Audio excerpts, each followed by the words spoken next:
이런 사건이 있을 때마다 반복적으로 제기되는 게 음주운전에 대한 처벌을 좀 기준을 높여달라는 건데 말씀 들어보니까 무기징역 또는 3년 이상의 징역형, 그러니까 최고 무기징역이면 실제 형량이 낮진 않은데 말씀하신 대로 이렇게 높은 형량이 나오는 경우가 별로 없는 것 같아요.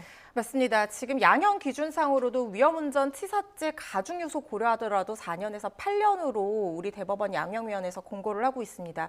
실제로 굉장히 유명했던 여러 가지 음주운전으로 인한 사망사고를 되짚어 보면 을왕리에서 치킨을 배달하다가 이 오토바이 사망한 가장을 치어서 숨지게 한 사건이 5년이 선고가 됐고요. 햄버거 가게 앞에서 엄마를 기다리다가 음주 차량에 치여 사망한 6살 소년 사건에서 이 어린아이라는 점이 가중 요소로 작용을 해서 최대 8년 징역형이 선고됐던 사례가 있습니다. 최근에는 전 제주 유나이티드 소속 골키퍼였던 류현수 씨 25 정말 이 꽃다운 젊음에게 모든 남은 인생과 꿈을 송두리째 앗아간 이 사고에서도 징역 4년형이 선고가 됐잖아요. 이 사망사고가 아니었기 때문에 아마 형량이 더 낮았을 거라는 생각이 듭니다.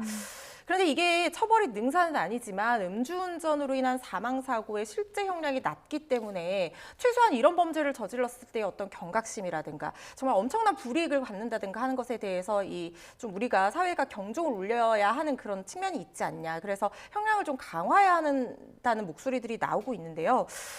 굉장히 저도 좀 공감 가는 부분이 있는 것이 실제로 일본에서요. 사망사고가 2000년에 1276건이었는데 2022년에 2년 만에 10분의 1 수준 120건으로 줄었다는 보고가 있습니다. 이게 어떤 계기였냐면요. 네. 2000년경에 음주 사망사고에 관한 처벌 형량을 굉장히 강화를 했거든요. 1999년에 이 일가족이 이 트럭에 술에 취한 트럭 사고로 일가족 중에 자매가 사망하는 사건이 생기면서 이 일본 시민들이 굉장히 분노를 해서 이 처벌을 강화해야 된다는 목소리를 냈고 실제로 형법을 개정해서 최고 30년의 유기징역형을 규정을 하고 실제 처벌도 20년 이상의 굉장히 강한 처벌이 이루어지니까 이 사망사고가 줄어들었어요. 그리고 미국 같은 경우에는 이렇게 음주 사고 전력이 있는 사람이 교통사고 자동차 보험에 가입을 할 때는 최고 할증률이 160%까지 적용이 되는데 우리나라는 15% 수준입니다. 이게 우리나라가 이 음주운전 사망사고가 아직도 고의사고의 영역이라기보다는 교통사고는 사실 기본적으로 과실사고의 영역으로 보는 그런 경향이 있거든요.